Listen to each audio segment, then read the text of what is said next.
bear strange fruit, blood on the leaves and blood at the root, black bodies swinging in the southern breeze, strange fruit hanging from the poplar trees. You cannot commodify every aspect of living and not understand looting as a legitimate form of protest.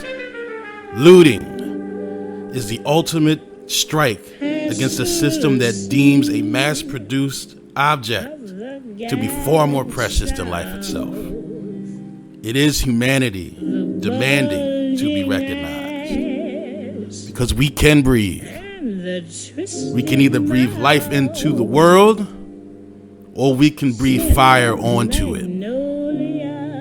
We can shape our breath into words of peace and solidarity, or into a whirlwind with ruin. Do you see a piece of property on fire, or do you see a birthday cake for a life deferred? Here's a fruit for the crows to pluck, for the rain to... Hey, what's up, people? This is the Shenanigator J, Macho King Shenanigator J, and this is my tag team partner, Unqualified Gamer, Wee Wee Ramen. Yeah, and this is a very, very, very important taping that we decided that we were going to do. Early in the week, we decided that given the murder of George Floyd and a host of others, you know, you had Breonna Taylor, you know, you had Ahmaud Arbery, recent, and we felt like we had to do this taping, you know, because we felt like we had some things that it really bothered us, and we felt like we had to speak on these things. So you know, this is pretty much what we're going to talk about. See, we normally, when we do these shows, when we do these tapings, we like to bring usually a witted, funny, but also smart commentary, if you will, to topics at hand, where we have a lot of fun, you know, doing this and things like that. But everything has a time and a place, and we feel like that wasn't the time or the place this week. You know, we felt like that this is the time and the place to do this specific serious recording. We normally don't do this, but we felt like we have to do this. I agree. Like, there's something that we all need to talk about, or a lot of things that we need to get off our chest. And to be truthfully honest, I've been holding this in for this whole entire week. I haven't been really vocal about it, not even on social media. And that's only because I don't, like I said, it's not the fact that I don't want to say the wrong thing, because I'm unapologetic when it comes to these type of matters. When it comes to threatening my black brothers and sisters, I am very, very poetic about this. And the only reason I didn't say anything is because I want to sit and observe a lot of people that I follow on social media, and a lot of people that consider me my friend. I like to sit and observe and see their action, see where their placement is. The best way to find out the truth about somebody is to sit and observe. Yeah, you know, this is the same way, you know, that you just sit and you got to sit and observe and absorb everything. That's it. And it's frustrating. You know, it's very frustrating to see, you know, I don't know about you, but I only managed to look at the video for 5 seconds. I didn't even have to look at the entire thing because I already knew what it was. Yeah, same. I didn't look at the video. The only things I saw was just clips of just what the news did and certain things that I've seen online and pictures, but I can't look at that video. I mean, I've seen too many like that, and I don't want to get dehumanized. I don't want to get desensitized, I should say. I don't want to get desensitized to those things. I still want to keep these feelings of anger and keep these feelings of sorrow, because this shouldn't be a thing to be desensitized about. This should be put in the front pages. This should be blasted, and it should make you feel uncomfortable. No, it should make you feel uncomfortable. It should make everyone feel uncomfortable, because this isn't right.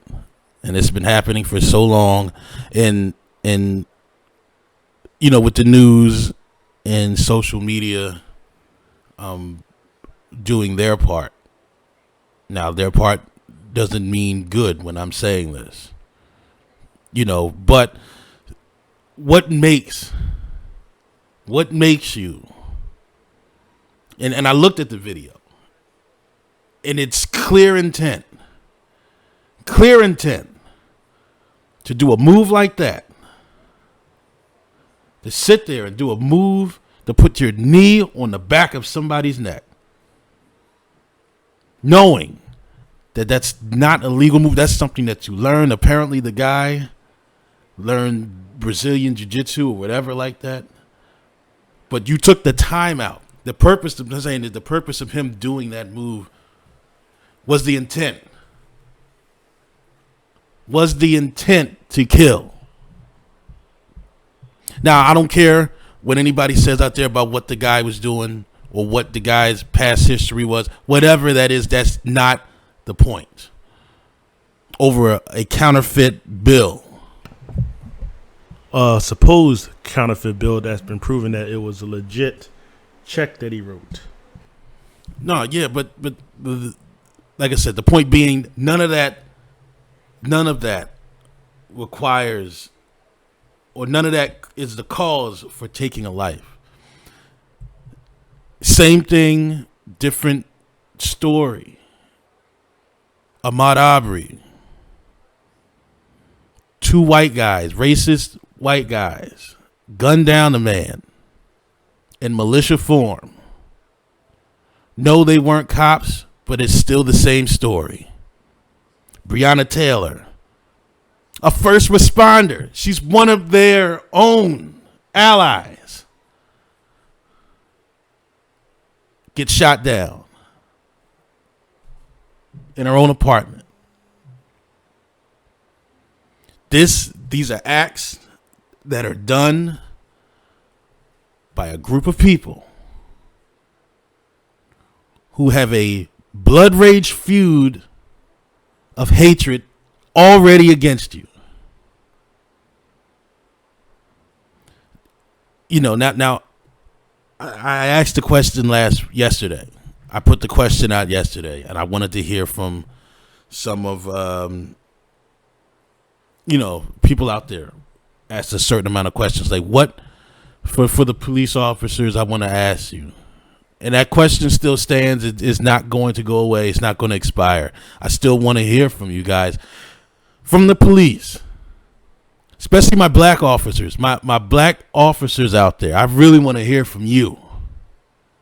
What makes you? What made you want to put on that badge? If you're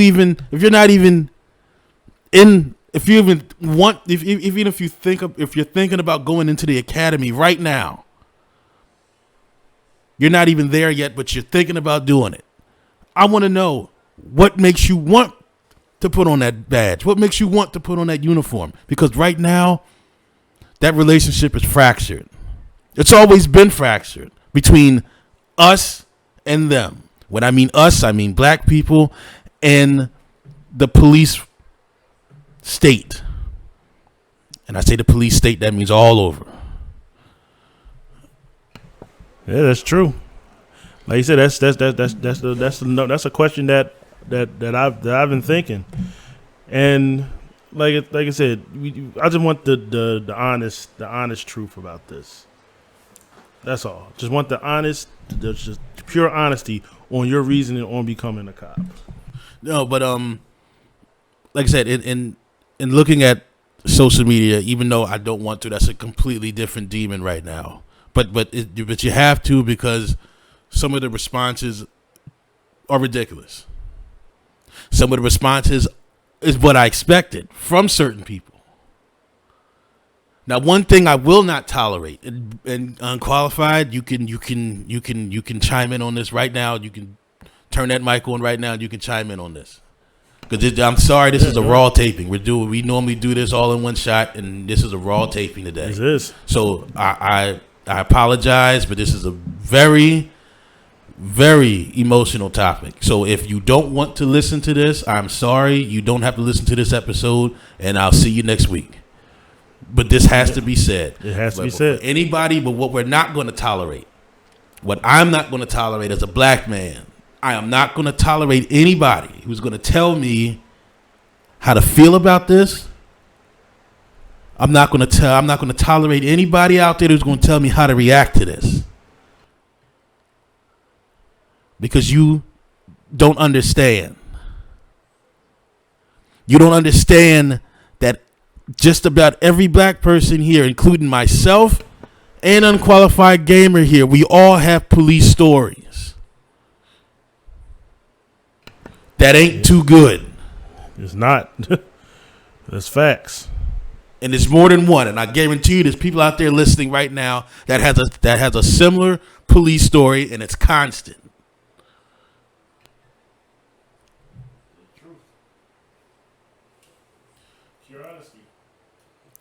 And then for people to get out there and talk about how they agree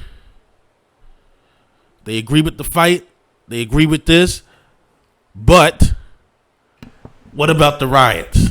Is there a need to riot? What's the purpose of rioting?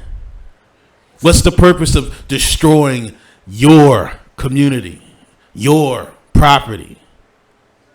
Because that's all the cops is really there for. They're not there to protect us. They're there to protect property. And what disturbed me the most is when I see people out there, and like I said, it's fine if you don't want to talk about this. It's fine that if you don't feel that you don't feel that this affects you, then you just don't say anything. That's fine. That's okay. But what gets me though is these same people that sit there and they want to get there in my face, because I know Jay, or I know Jay that you could co-sign on this. I'm pretty sure that you heard this. Yeah. You heard this countless of time when a white person sit there and they'll say, "I don't see color." Yeah. Now, that right there at first, that didn't bother me, because I felt it was a sentiment of, you don't see me as a black person, you see me as a human being.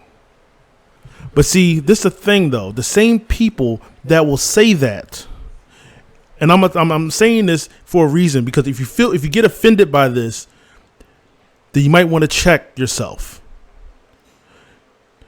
But when you say, "I don't see color," and you don't talk about what happened, you're not outraged about a cop killing an unarmed black person, or just in general, an unarmed person in general, but yet you have a problem with the riot.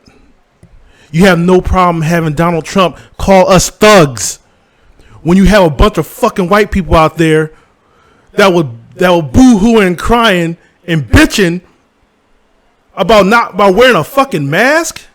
Yeah. And they had guns and shit. But shooting an unarmed black man, well, that's another one. Another one bites the dust. Another statistic. That's what it is to you guys. And then you sit there and you say, "I don't see color." Well, let me tell you something. You do see color. And for now on, when I hear that term, "I don't see color," don't say that to me. I'm going to take high offense to that, because I want you to see my color. I want you to see who I am. I am a black man first. I'm a gamer. I'm a nerd. I like reading comic books, and I don't mind having good conversations about just obvious dumb stuff. Yeah. But I'm a black man first. And if you consider me my friend, you should be just as outraged about this happening. Because what if this shit happens to me? Yeah. What are you going to say next? Are you going to sit there? Are you going to be the one that says, I known that person, and that person was a saint. Yeah. He wouldn't hurt a fly. Or would you be that other person that says, well, I really don't know him like that, so. Oh, yeah. Yeah, no, absolutely. And those, where we're at now is the line in the sand has been drawn. The line in the sand has been drawn. Now it's just being dug deeper with the stick. You know, and the racist white people, you know, have told you where they are. We already know what they're about. We've learned in school what they are about. Anytime President Pig Shit turns around and says, when the looting starts, the shooting starts. Those ain't, what's the word? That's not a throwaway tweet. That's not a throwaway. That's not a throwaway tweet. That's a direct line of action, of order. It is. That's a line act. That's a line, whatever. A direct line of order. We know who they are. We know the type of people that follow him, and we know the type of people that he holds dear to. And the fact is that those people have share the same allegiances that are polar opposite than us. Polar opposite. The same with that cop. The same with all the other racist white cops. The same with all of them. The same with those two white racist pigs. That neo-Nazis and those neo-Nazi groups. Confederate KKK, Confederate flag toting, fake Nazi, German, whatever. Try to justify it by saying, "Oh, well, it's a Southern heritage." Alt-right group. What you have to realize is that line in the sand has been drawn, and they have a deep hatred for us, and they will eliminate us at any cost. Truth. What we have to realize is that we already knew this. We read about them in schools. We've been taught about them in schools, man. We know who they are. The question is, we have to realize who we are. And once we realize who we are, we can respond. Remember, there's two different types of responses here. There are. You can either respond carnally or you can respond spiritually. And do not get this misconstrued. When I say respond spiritually, that does not mean peacefully. Not all the time. Because sometimes when God calls us to handle this action, it can be in any form. Now, that's an unpopular opinion to some, but I'm just telling you what it is. Right now, we don't know what the response is right now. It can seem carnal to the naked eye, but carnal is what's happened before. It's temporary. Responding carnally was what happened in Baltimore. Responding carnally is what happened in Ferguson. Yep. Responding carnally is what happened in L.A. Yeah. It's an impactful response, but it's only temporary.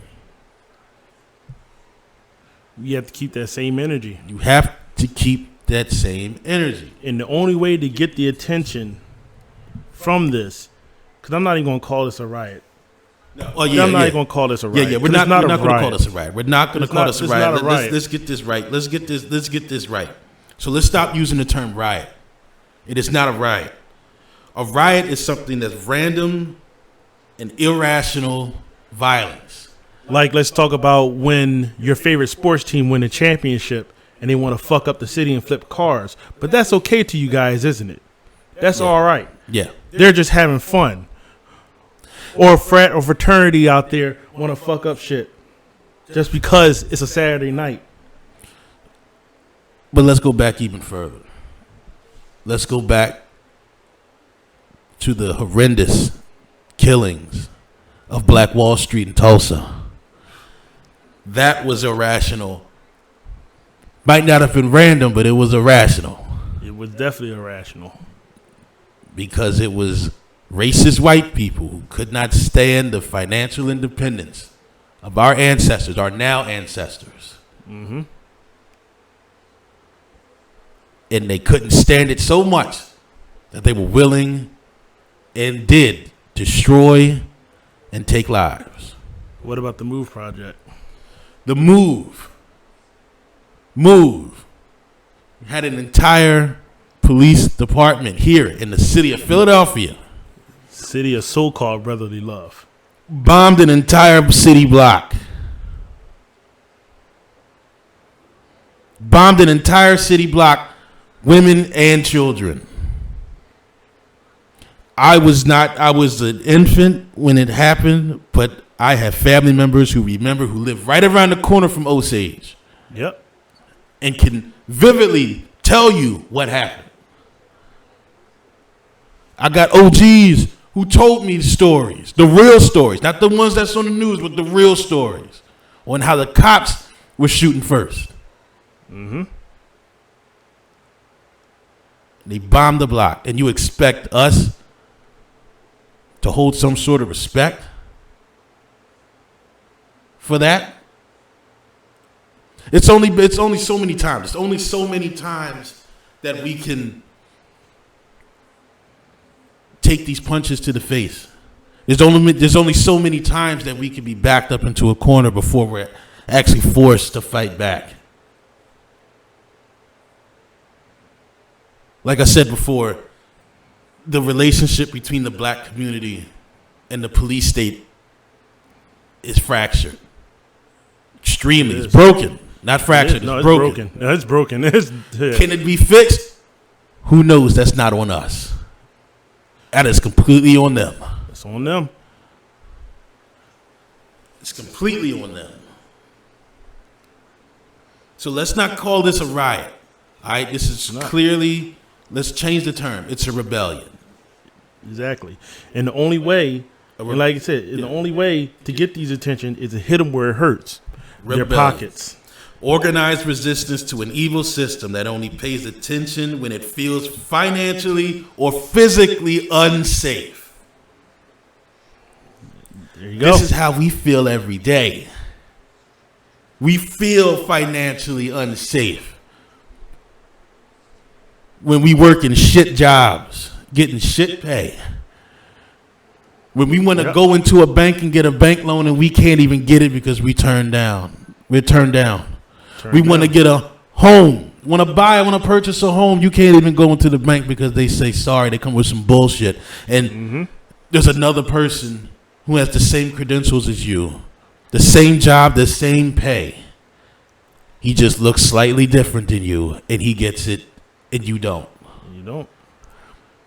Financially unsafe. We've been physically unsafe for hundreds of years. Go through 12 years of school. Go through 12 years of academic school learning only to come out with exponential debt. Yeah. Yeah. Because they say in order to get a good job, you have to go to school. You have to go to college. With that mindset. Physically unsafe. We've been physically unsafe for a long, long time. Many, many, many generations. Of physically being unsafe, at unease, constantly under stress. We're emotionally unsafe. We're tired of going into different places and having to be two different goddamn people. Truth. We can't even be ourselves because the moment that we even try to be ourselves, we get outcasted, we get blackballed, and we get fucked over. Exactly. We're spiritually unsafe. 'Cause, like I said, that's a whole different story. When is enough going to be enough? Right? When is enough going to be enough? Like I said, it has to change. And the only way for this to change. How does this change? How do you what's a scenario for you on how this can change? First of all, the first thing I feel that needs to change is accountability. Accountability has to be the first thing to change. And no, we're not talking about black on black crime and all that kind of stuff like that, because that's not even the case. That's not even the point. Oh yeah, that's another thing. I'm sorry, I didn't mean to cut you off with that. That's another thing. Anybody who says that, who's going to start commenting on that, I saw a lot of that. Well, we do this to ourselves and we kill ourselves and blah blah blah. Go to hell. All right, you're not one of us. You're talking out your ass with that. That is not the context at hand. That is not the content at hand. We're talking about the matter at hand is that racist white police officers are killing us. Yep. People who are paid with our tax dollars, might I add, is killing us. Yeah. Like a drug dealer. I'm just making a layman's term. A drug dealer down the street is not. We're not paying that person. Okay, we're not paying that person. That person don't work for us. But the police, the fraternal order, our tax dollars, my money is paying for racist cops to pull me over for no reason? To pull me over? It's crazy. Like, for people who know me, you know how laid back I can be. You know how open I can be. You know how giving I can be. I don't care what color you are. I don't care if you're white, brown, green, purple, brown, black. I don't care. I will treat you good if you treat me good. But I got pulled over by the cops last summer. Pulled over by the cops. All because my headlights was turned off. Now, he could have just flicked his headlights, click, click, click, click. Boom. Hey, your headlights is off. Oh, thanks. Turn it on, went about my business. But no, he took the time to follow me, to put the lights on. I pulled over, and see, this is the thing that I have to do now. This is the thing that we as black people have to do when getting pulled over, to make sure that cop don't draw his gun for any reason. I had to literally reach in my pocket, put my wallet right on my dashboard, have my registration and my driver's license already set and ready, with my hands out the window.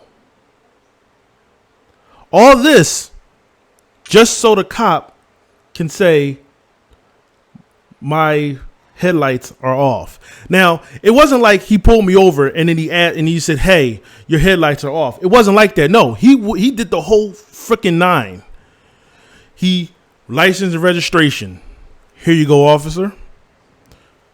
You know why I pulled you over? I have no clue. Now my friend is in the passenger seat.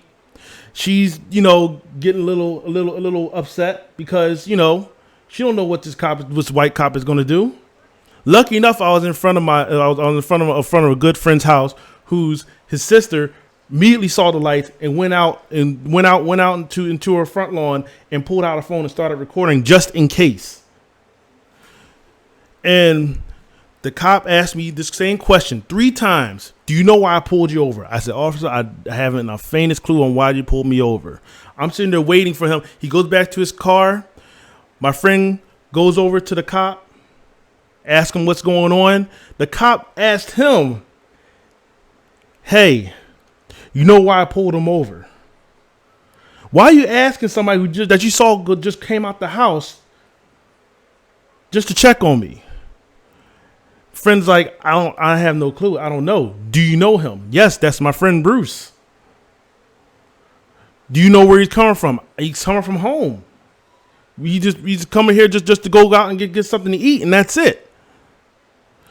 Cop comes back to my car. All this took about a good 25 minutes just for him to say, "Your headlights is out," or your headlights is off.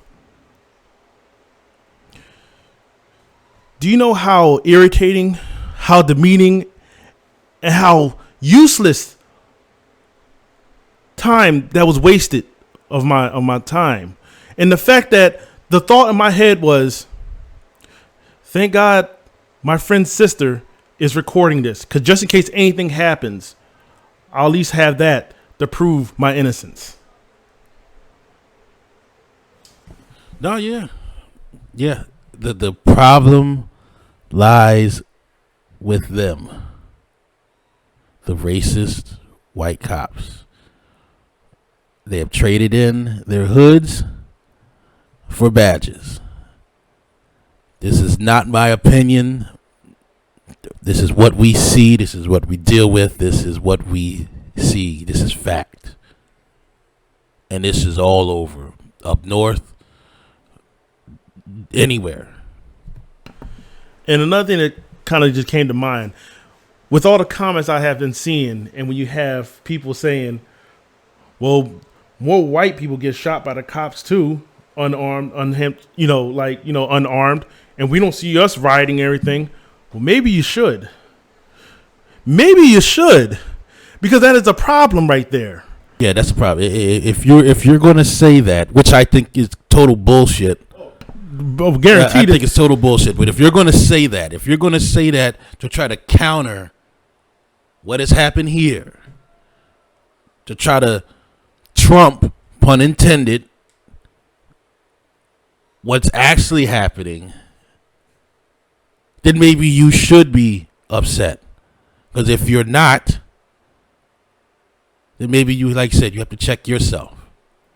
Like I said at the beginning, the I don't see color have to be backed up not by you saying it, but by your own actions.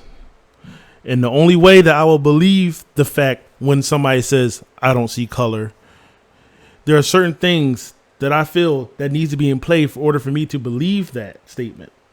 One of it is, if you're not going to have any type of input, or you're not going to have any type of say because it doesn't affect you, then don't say anything. Don't say nothing. Don't say nothing about the riot. Don't say nothing about the police shootings. Don't say anything. Yeah, don't say anything. And like I said, there were two of my coworkers yesterday, and nobody said anything. I walked in. No, this wasn't yesterday. It was the day before yesterday. Sorry. But I walked in. Nobody was saying anything. I had the intentions of not saying anything about this because it was fresh. And I actually had to sit in my car for at least a good hour before I even went in to ground myself before I went in, because I was on 10. You might not have seen it on my face, but on the inside, I was on 10.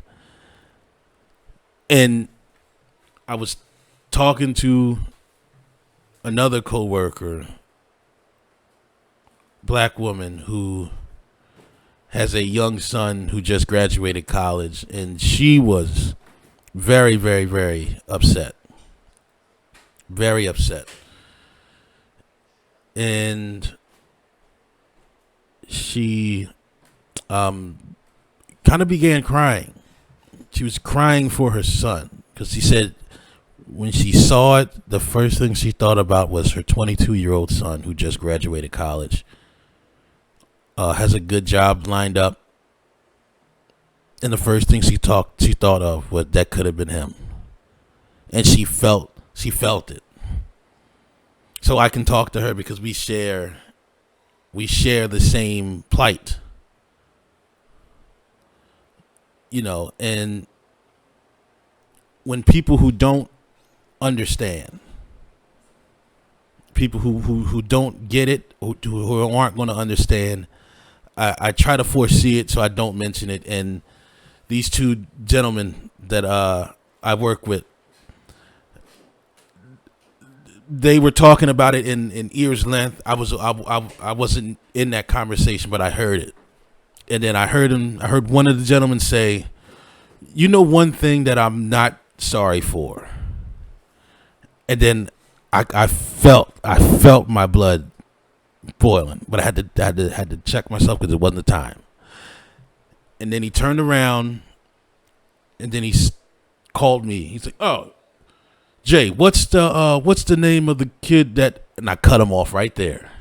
Now it could have went south really quick, but I cut him off right there. And I said, "We're not doing this today. We're not doing this now. We're not doing this tomorrow. We're not doing this ever." And the reason why is, and I'm not apologizing for this, and these are my exact words, I'm not apologizing for what I'm about to say, because we are not going to see eye to eye on any of this. We're not going to see eye to eye. We're not going to have any type of understanding on this. So if you don't want this to go south or to go sideways, I suggest that we change the subject. Don't speak on it if you don't know. Or if you have nothing to say, keep it amongst yourselves, but I don't want to hear it. When I'm not in the area, if you want to talk about it, long as I don't hear it, I don't give a shit. But if I am in the area, you are not going to talk about this, because we are going to have a big problem. Those are my exact words. And everybody knows me. I am a very calm dude. I'm a very low-key guy. But one thing that I do take serious is my blackness. I take who I am. I take my culture. I take my history very, very seriously. I take who I am very, very seriously. And you're not going to sit there and deface any of it in front of me. I don't care what you think or how you think of it. I'm not going to sit there and let you say that. Because if you say that about them, that means you're saying it about me too. Because we are both the same. Me and George Floyd are the same. Me and Breonna Taylor are the same. Tamir Rice, same. You know what I'm saying? And if you could, like I said, if you challenge.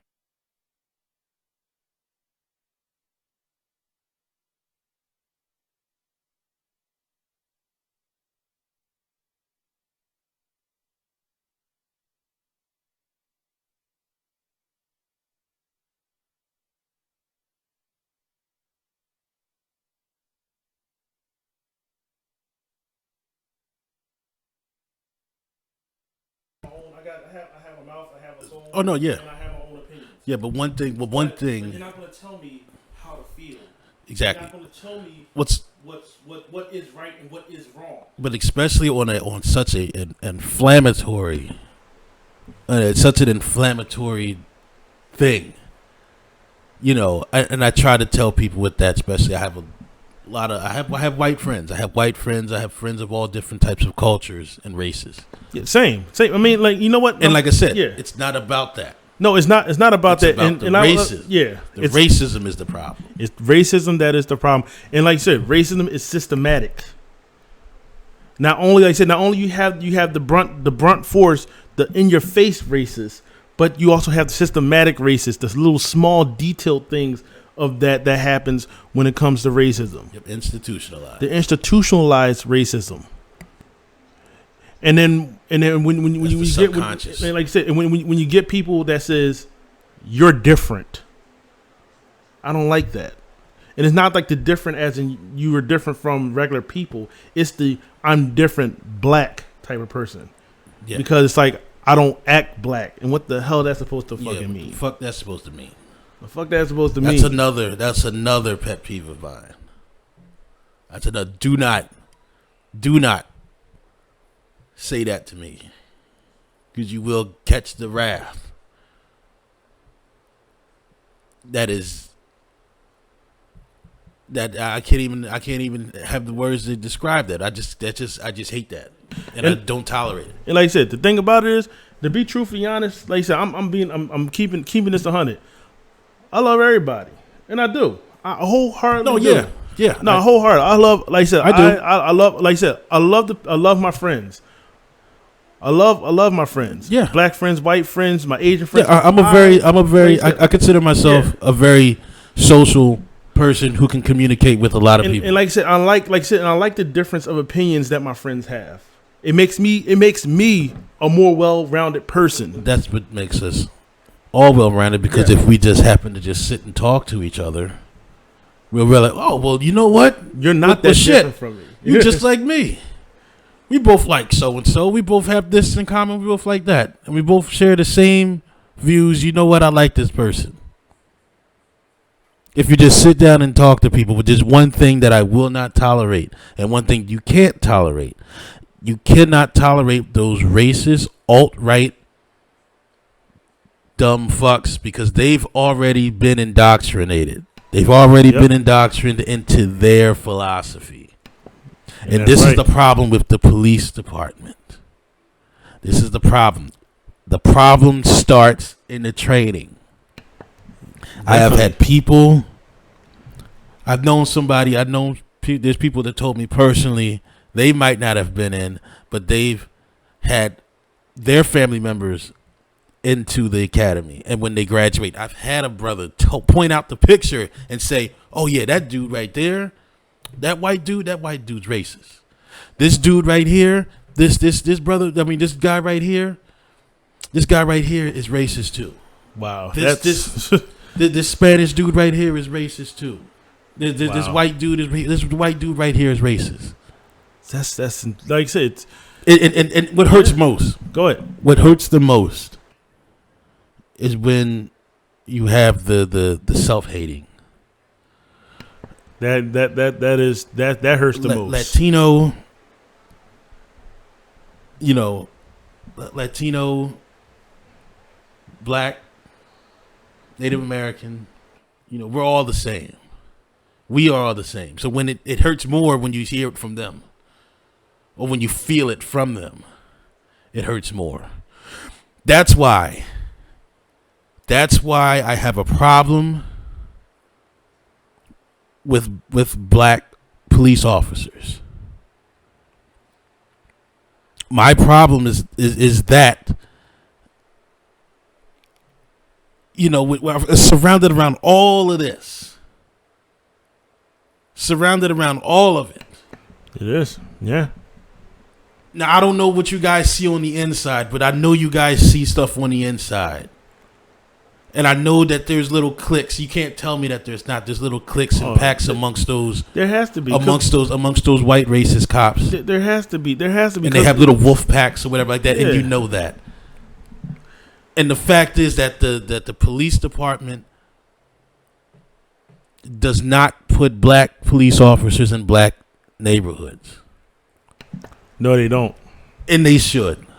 Like I said, like I said again, the cops aren't here to protect us. They're here to protect property. But when they see, hold on, When like I said, if you notice, and I'm using North Philly as an example, because for years and years and years, it's been known as probably one of the worst parts in Philadelphia. Which is not. Which is not. But that was categorized by racist white people. That is true. Yes, it is. It's not. But I'm saying. But I'm giving. But like, I know what you're saying. I'm not saying that towards you. I'm saying that in the second person. But what I'm saying though is, police protect property, and what greater land? Like I said, North Philly has some great premium land. There's some great premium land in North Philly. It's a reason why Temple is set up in North Philly. It's a reason why it is. And it's a reason why they're doing a lot of renovation, gentrification in North Philly property. And when like I said, when the property needs protecting, they have to have racist white cops that's going to go in a prominent black area to stir up trouble. Not defuse situations. Not defuse situations. Because if there was a black, like I said, more than likely, if there was a black cop who is from North Philly, you wouldn't have any of these shootings or anything like that. You wouldn't have this. There'll be a lot of people that will talk to them because they will show them the respect as human beings living in those communities. They will show them that, hey, you, like you said, you are part of this community, and I'm here to protect you. But see, these white racist cops already come in with the mindset that's already says these are savages. They walk into the academy with that mindset. They already hate us. They already hate us. They already said, yo, these are savages. And we're going to put you in there so you can knock some heads down. Nobody don't give a damn because they're just black. They're thugs. Yeah. This is why. What's his name? Derek Chavar, whatever that racist white cop's name. Yeah. I won't put it out there. I can't remember his last name, but his first name is Derek. This is why the outrage started. Mm-hmm. It's not just that he's arrested. It's not just that he's charged. You can charge somebody and still not be put behind bars. Truth. What happened is you allowed this man with others watching to kill this guy, not knowing that this guy and you fired him. So what? He can go to another police precinct across town in another state and get a job. Not just that, I guarantee you this guy is part of some sort of alt-right, neo-Nazi, racist hate group of sorts. Yep. Mm-hmm. And he just got a promotion for that. That's just my theory. Oh, like I said, and it's a very plausible. It's a pretty plausible theory. It's a damn plausible theory. And everybody else around him needs to pay as well. All the other officers that sat around and watched. Oh yes, like I said, how you constantly hear the phrase, but not all cops are bad. Well, see, I'm gonna put you into a scenario for that rebuttal, for that not all cops are bad kind of thing. I'm gonna put you in a little scenario here.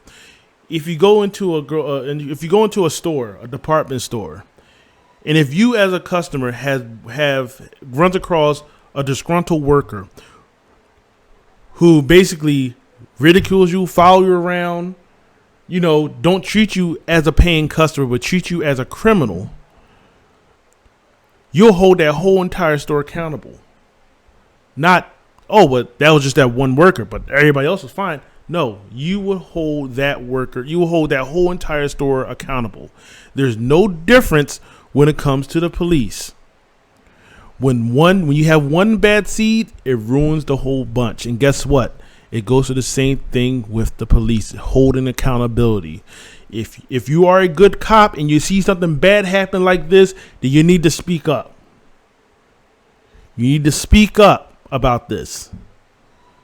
If you're a good cop, you need to speak up about this. If you sit there in silence, that's a form of acceptance. Yep. And you're part of the problem. Justice silenced, justice delayed is justice denied. Hands down. So this is the reason why, like I said, when I see one bad cop doing a bad thing, I'm putting it on everybody who is a cop. Because guess what? They're sharing your same uniform. I don't know you personally. I don't know if this cop is going to pull me over and going to be that racist cop to put a gun to my face for no reason. I don't know that because y'all all wearing the same uniform. Y'all don't have no sticker that says, "Hey, this cop right here, yeah, he shot like two black people. So watch out for this one." There's no indication of that.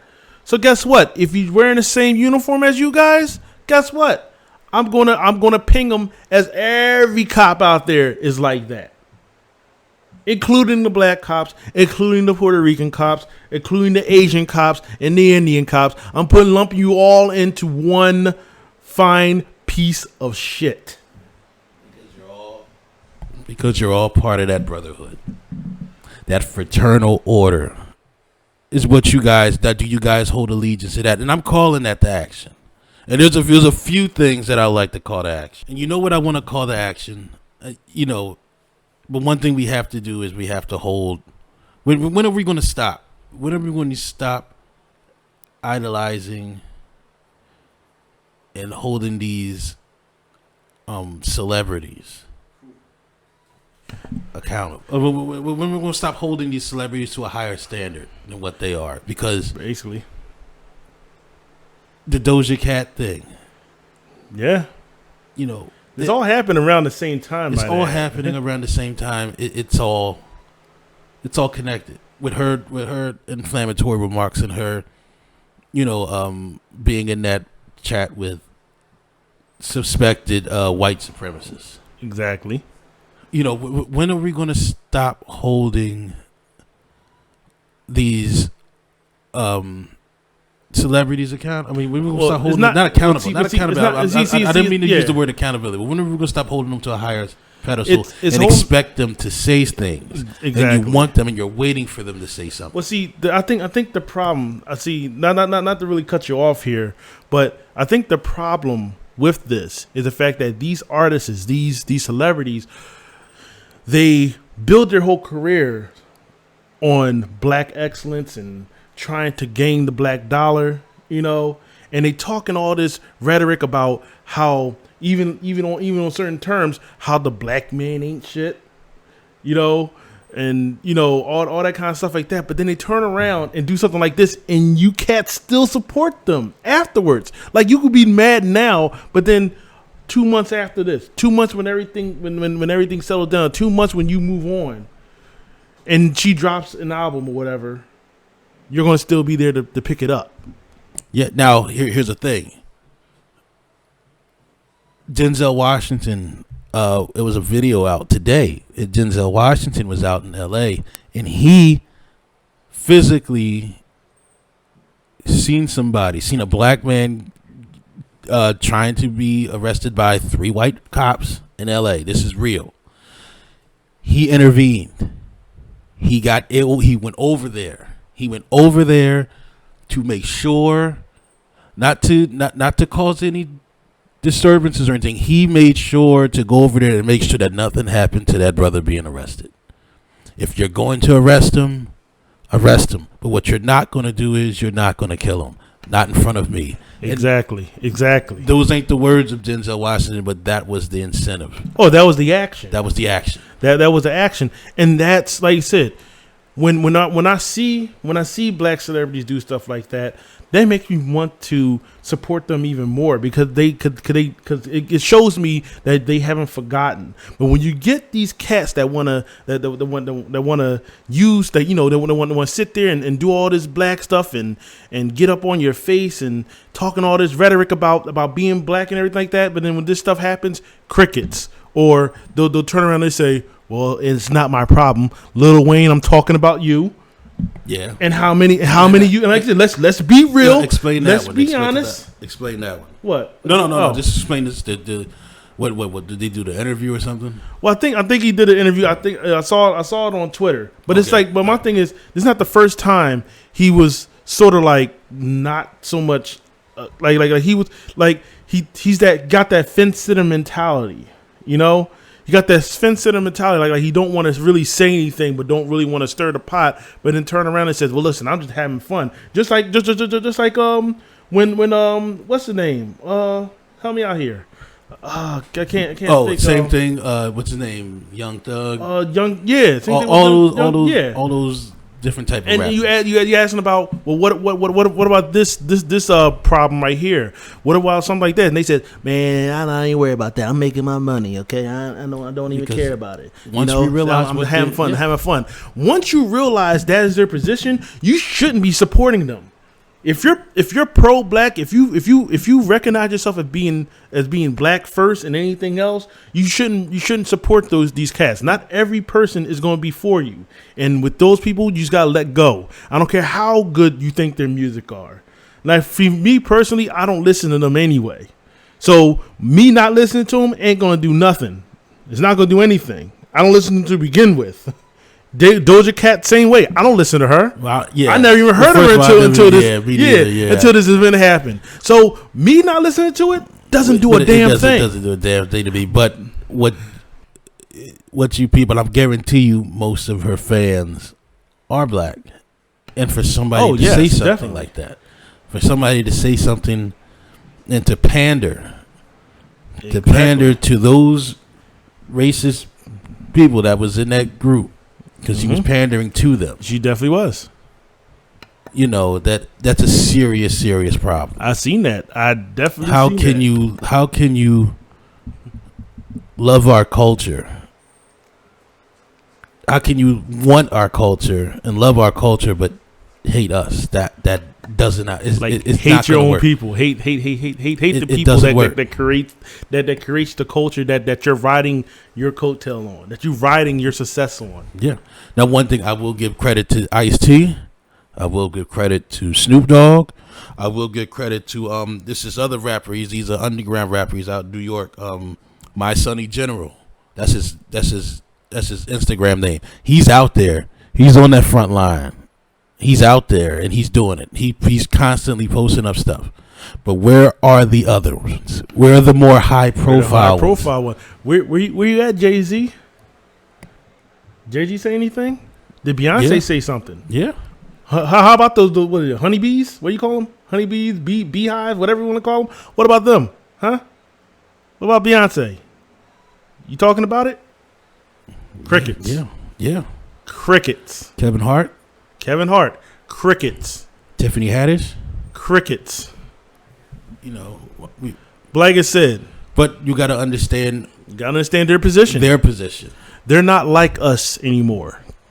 They were once like us at the beginning of their stardom, but once they got the dollar from the enemy, from the devil themselves, because they don't own their own money. If you own your own money, if you own your own success, you're not afraid to do anything for your people. Michael Jackson. Okay? You're not afraid to do anything for your Prince. people.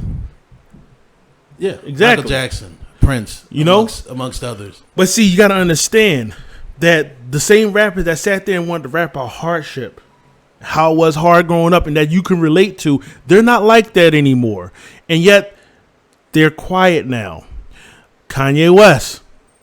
Well, you already know his agenda right now. This man is so far gone, and yet here we are. He's still a huge success, and you still buy his shit. You still listen to his songs, and this is also in the midst of him shaking hands with Donald Trump himself. Yeah, breaking bread with the same guy that don't like us. Yeah, breaking bread with a guy that advocates for white supremacy. David Duke. And yet, y'all still giving Kanye West money. You're still giving Kardashians money. You're still giving these rap labels money that don't fight for us. When it's time to. Though. Now's the time because they have the platform. You got to be strong. More so because about of the this. platform. You got to be strong about this. You got to be strong about this. And you know what, though? I have to agree with some of the sentiments that I hear some people say about holding yourself accountable for a lot of things. And what I mean by that is you can't sit there and support these cats that don't support you and then turn around when stuff happens, you want to sit there and cry wolf. You can't get mad. Like I said, if you're going to, like I said, you can't get mad at Doja Cat if you're still supporting people like Lil Wayne who don't give a fuck about us. Yeah. Or Young Thug. That's whoever it is. Or whoever it is. When stuff like this happen, sometimes you don't have to be too vocal. Sometimes it's nice to sit and observe. Because when you sit and observe, you're going to see things that you haven't seen before. Because sometimes listening can teach you a lot of things. Sometimes when you talk too much, you can't hear anything when you talk too much. Sometimes you need to sit and observe and then think about the things. Think about some of these things. Think about some of the people that you're around.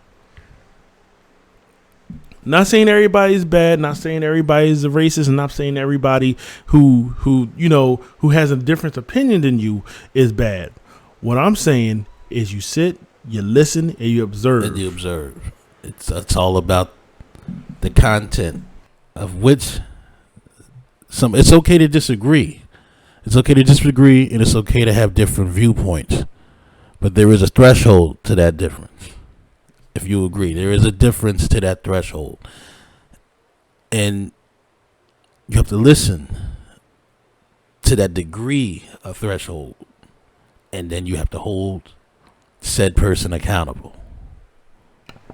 Like, it's funny because, like, You can disagree with me. You can just because I've unfriended and canceled a few people who I went to school with, college with, and you sit back and you observe. And this was back during the Baltimore riots, and you sit back and you voice your opinion, or you voice you're displeased of what's going on, and exactly. then when they feel they have the right to respond to it, which they do. This is a free platform, and you can respond to it in any way, but be prepared for backlash. Depends on the threshold. And that person had a very racial overtone. That's the threshold to it. And I told him in a message, I was like, look, you're entitled to your opinion, but I have to unfriend you. Because you let out some deep resentment, disdain, and hate for people that look just like me, which is me. You cannot call me your friend and be okay with the killing of black people, women, and children. I'm not going to go into the context of what he went into, but it was relative to the genocide of women and children, black women and children. That I will not stand for. You showed me where you stood, and I was like, I have to unfriend you. Yeah, I'm sorry. Yeah, right. Yeah, that's not sorry. Not yeah, sorry, not but sorry. You know what I mean. Yeah. Yeah, but that's how you have to treat that type of situation. You know, it's funny because I was going through Twitter because like I said, a lot of stuff happens for a reason, and I think like I said, this type of things right here, it's like a cycle. But see, we got to keep that same energy because, like I said, whenever stuff like this happens, it reminds us. It gives us a reminder. Sometimes we get too complacent, and then and stuff like this happens, and it kicks us up our butts, and we realize that racism is still alive. The systematic racism is still there. Nothing has changed. There's no such thing as a greater America because nothing has changed. That same snake demon is still in play from way back before America was even America, is still in play. Yep. This thing has been in play. This thing has been in the works way before any of us were thought of. This goes back generations. Generations. We're talking generations. Hundreds of years. We're talking centuries, man. We're talking hundreds of years. Okay. And if you really want to get back into it, it goes back even further than that. Millennia. Yeah. If you really want to get into it. But yeah. You know, but it's funny that we're not going to get into that. But it's funny though cuz like with all this going on, it's funny because like I was on Twitter the other day, and I ran across this story about this girl who was dating this her white. I think she dated a white boyfriend for like 5 years, and then out of the blue, well, not so much out of the blue because this had been happening for a very long time, but I'm glad the sister had woken up from this because apparently when this incident happened, she wanted to have the first conversation about, you know, her white boyfriend, his thoughts on the police shooting, you know, and basically he was on the counterclaim, the alt-right claim of the decision, and basically it showed no remorse and no empathy for her girlfriend and how she feels, and basically he didn't call her the N. Well, I'm pretty sure he probably did call her an N-word behind her back, but basically had a conversation with his friend about his girlfriend, talking about, you know what, you're about to see another news case of another statistic happen if this dumb B was shut up about this shooting. And so basically, she went on Twitter and explained her situation, showed the text and everything on Twitter, and Twitter pretty much did their job. They hunted this guy down on Twitter. They made him shut down his Twitter account. They followed him on Facebook and everything. The guy lost his job and everything like that. Now, like I said, good on you, Twitter, for doing your part, for Xing these races out like this. But for the sister that had to go through this, my heart goes out to you because you're just being a good you're just being a good person. I wouldn't even call this a naive. I wouldn't even call that a naive situation because, like I said, we're brought up in a way where we should love everybody. Love holds no boundaries. Yep. And I still believe in that to this day. I still believe in the fact that love holds no boundaries. But see, thing about it is that they're like I said, I don't put you to blame on this. I don't say, oh, it is her fault that she did this because you didn't know. Now you know. Now you're learning. But see, the real true question comes into play. What are you going to do now? You already did now. Are you going to be more careful with your next election?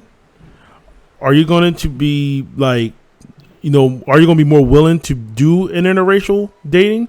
Or are you going to pull back and actually date your own kind?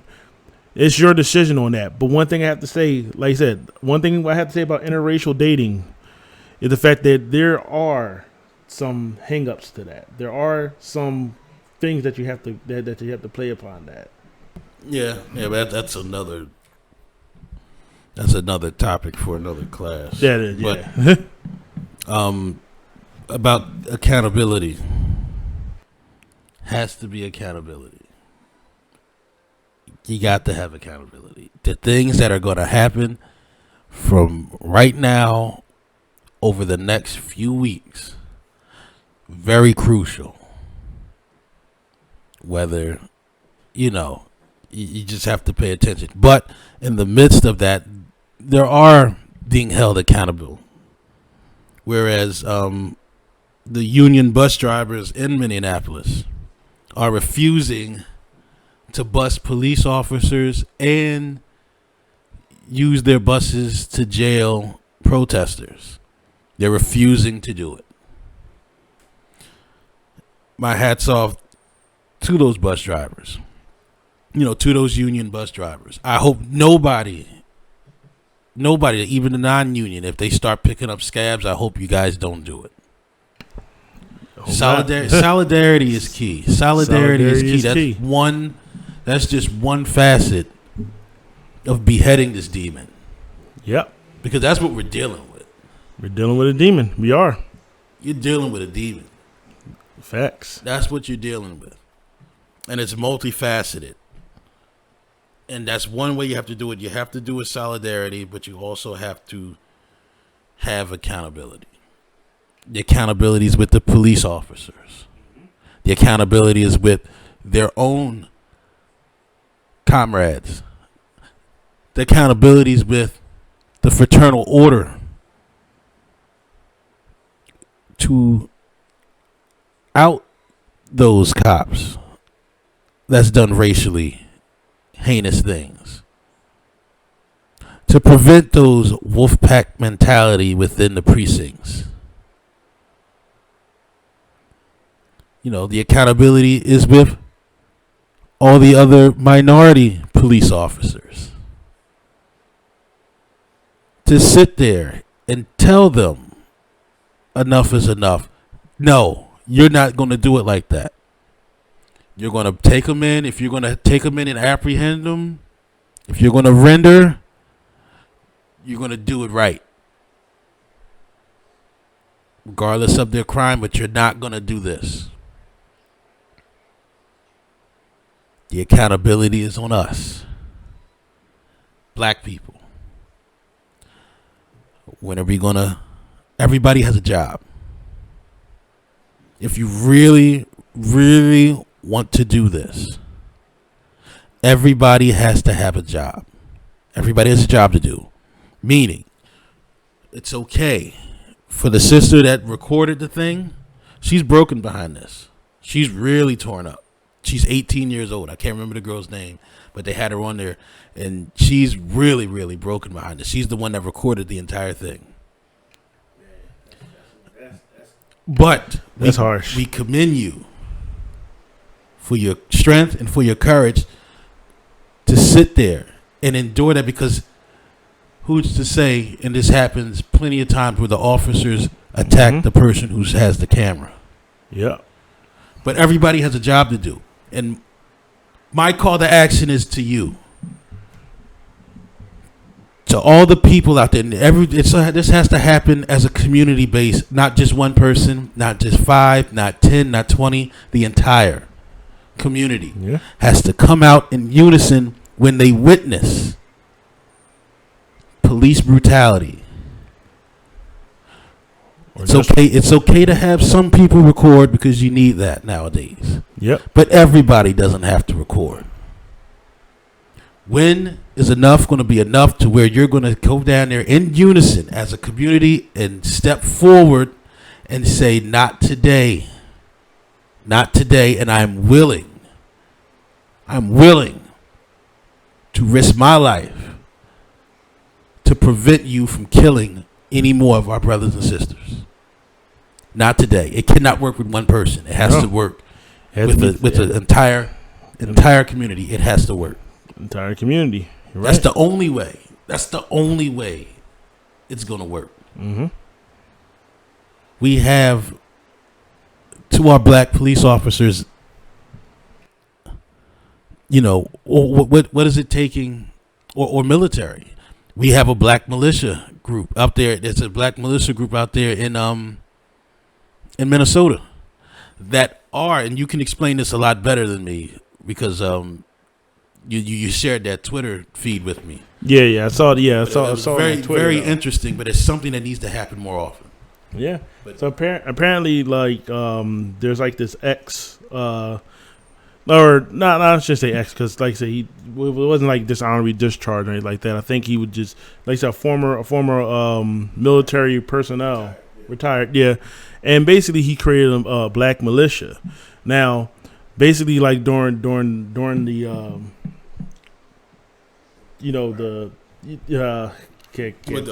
the riots, during but that's going on right now. That's going on right now. Basically, he had his militia group stand in front of black-owned businesses with guns in ready positions, just in case they wanted to come in and destroy their property. Now, this is the thing, though. Here now, see this. You don't see this in news. News not gonna report this. See, this is the thing. So they're sitting there, they're standing their ground. Then somebody, a white guy, shows up, and he stops. He looks, and he says something about them is different. So he backs off and calls in for reinforcements. So he calls in for reinforcements. More people shows up.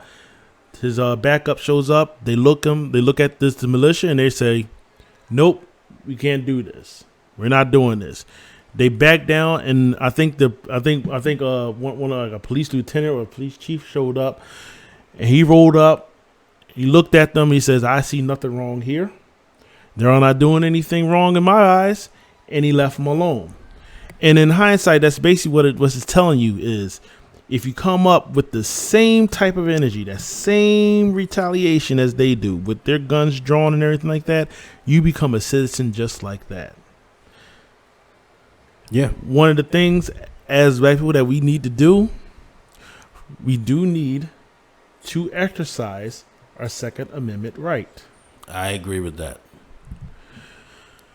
Guns are not the worst things out there, especially when you are trained and know how to use them. You are able to go and get your concealed carry license here in the city of Philadelphia. You're able to do that. I got mine 2 months ago. Within the within the parameters of what it is. Within the parameters of what it is. But even like I said, even so though, you don't even need a concealed carry to buy a gun. Only thing I'm saying is just be responsible with it. And one of the things of being responsible with the weapon is knowing the weapon that you have and knowing how to use it responsibly. I mean, the thing is about preparation. You look at those. You look at the white guys that were marched in New York You looked at the white guys that marched in Michigan on the state capitol stairs with guns drawn, and this was all over of them not wanting to wear a fucking mask. Exactly. And that, like I said, and yet they're not called thugs though. No, they're called heroes, and listen to them and listen to what they have to say, and they're upset. They're rebels. But they went on the steps of the state capitol steps of Michigan. They had their assault weapons strapped to their chest. Had their assault weapons strapped. Point being. Yeah. Point being. They're willing to lay their lives down for what they believe. Yeah. We have to be willing to do the same. Because what we endure is way more than not having to wear a fucking mask inside a building. That's just that's a microcosm. That is of shit that we have to endure on that a problem daily right basis. there. That problem right there, it was called privilege problem. That's a privilege problem right there, where the only thing you're worried about is because you got to wear a mask just to go shopping in a store.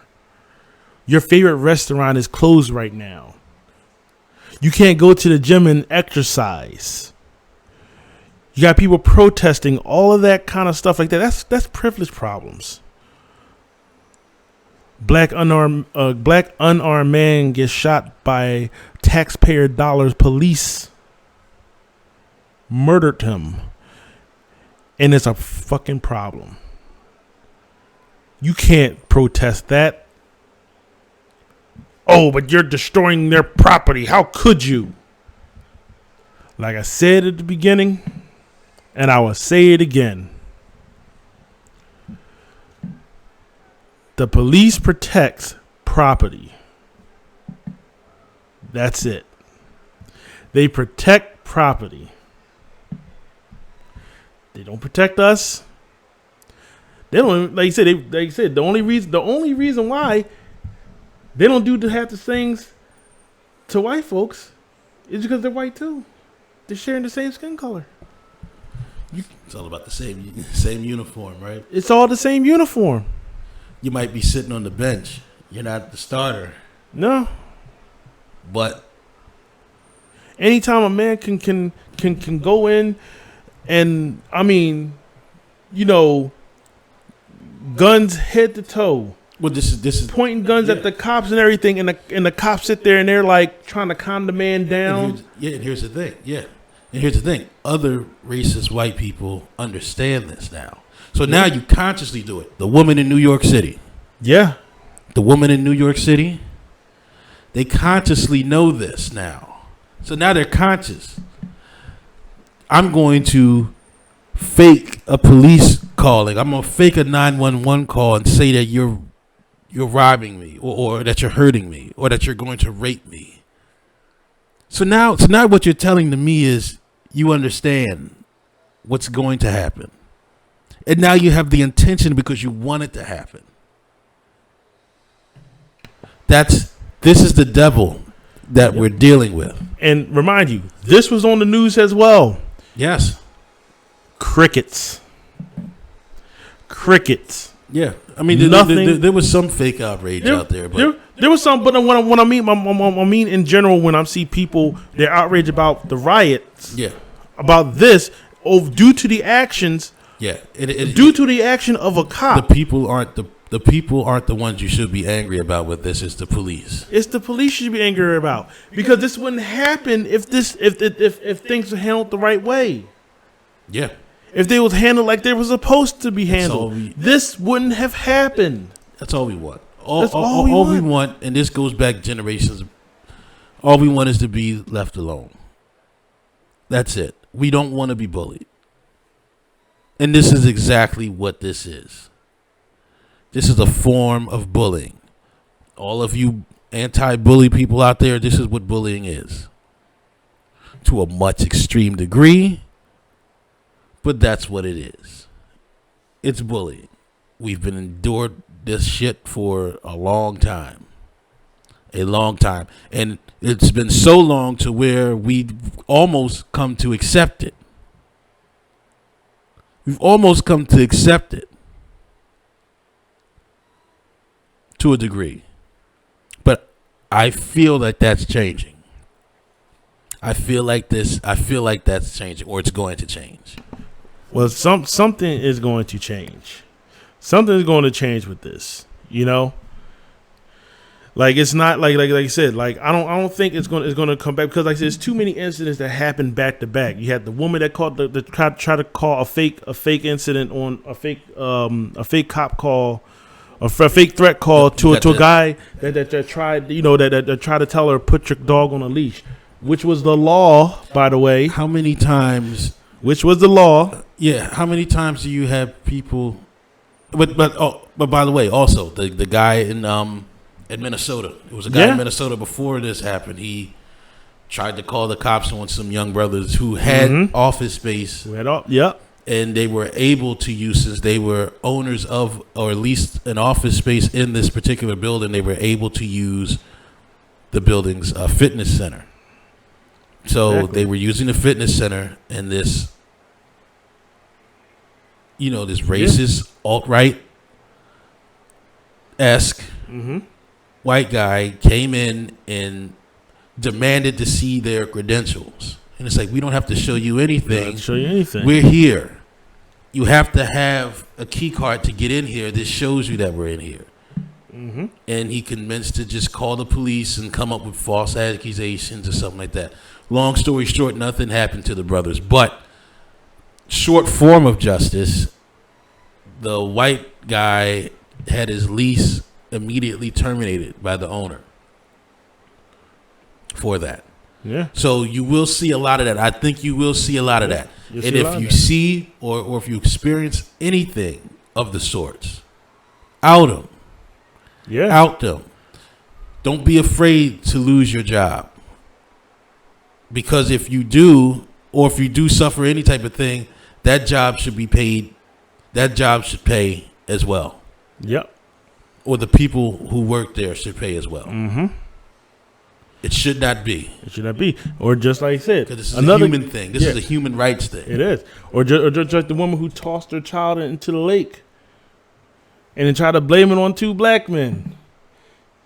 And it got to the point where the police actually got, you know, went up on the news and everything, saying that they're looking for two black men for kidnapping a child and everything. Until a few hours later, they saw the surveillance cameras and saw that she tossed them. That's preconceived right there. That's already telling you right there that all I gotta do is say it's a black man or a black person that's harassing me, and I'm already off the hook.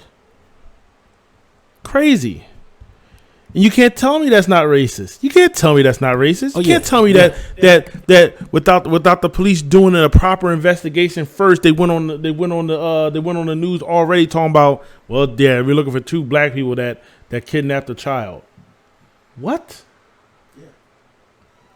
No, yeah. They understand this, and they're using the police force as their own personal dogs, attack dogs. Use them as a weapon. They're using them as attack dogs because they understand what's going to happen, and then with the intentions of that means you want it to happen.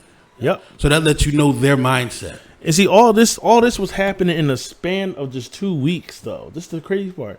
It just builds up, and then boom, the cake hits the fan. Yeah, you've reached that threshold. So much has happened within the last few weeks. Yeah. And that's what it is. I think it's so condensed. It's so condensed to where things happen, and it's still happening. Oh yeah, there's just a lot that's not being documented. There's a lot that's not been documented. So what I ask, you know, the one thing that I think that should happen, like I said, it has to be a community effort. Whenever when we're seeing any type of wrongdoing by law enforcement, want to our brothers and sisters, regardless of what they're doing. If it's not murder, it don't call for it, because there's been white folks, racist white people, who have killed, who have murdered in cold blood, as we saw a few weeks ago in Georgia, or was that Florida? Can't remember which one it was. With Aubrey, with Ahmaud Arbery. But like I said, with Ahmaud Arbery, with those two guys who did that, that's cold blood. And then nothing happens to them. We have to come together as a community and say no more. You will no longer do this. I am willing to fight you to prevent this from happening. And when you start doing that, like that militia group, we need more militia groups out here, I feel. Militia groups don't cause havoc. Militia groups are here to police their own communities because obviously the police state is doing a horrible job at doing it. And trust me, I would rather have my tax dollar go to something more. I would rather have my tax dollars going to somebody who looks like me, who cares about me as a human being and cares about our business and our the rebuilding of our infrastructure. Yep. Than somebody who just cares about the corporate order. Yep. Again, we all have a job to do. You know, we all have a job to do. Will you answer the challenge? Tick-tock. Tick-tock. The clock is ticking. Or are we too busy on TikTok?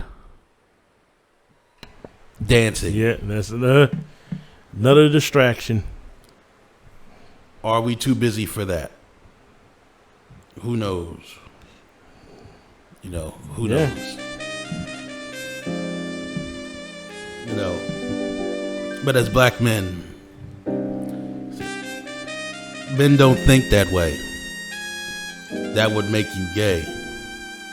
And these words I say get lost in all the noise as all my thoughts remain in frame. As the shackles around my feet hold the weight of trauma, both has little care for the man inside of me who feels more than he knows and just needs to be. Able to feel, able to touch, without the echo of blame, knowing the others could project 10,000 lives, but I'd still feel the same. Will you answer the challenge? It's up to you. Tick tock, tick tock. Hey, this has been. We'll be back to normal next week, but we had to do this. This is your Macho King, Shenanigator J. And this is Unqualified Gamer, aka Weeaboo Ramen. You know, we want to thank you all for listening. Again, our thoughts, our prayers, our energy is out there with those brothers and sisters that's out there protesting, out there in Minneapolis. The brothers and sisters who are out there protesting in Carolina too as well. Yes, yes. For everything and anywhere else. You know, we love you. We love you all, brothers and sisters, but we will not tolerate racism anymore. We will not tolerate. We know it's going to be here. We know it's going to be here because it's a learned behavior, but just because it's here does not mean we have to tolerate it. Will not be tolerated at all. Again, would you answer the challenge? The clock is ticking. Tick-tock. Or are we too busy on TikTok to not recognize that challenge? Peace and love. Peace. Peace.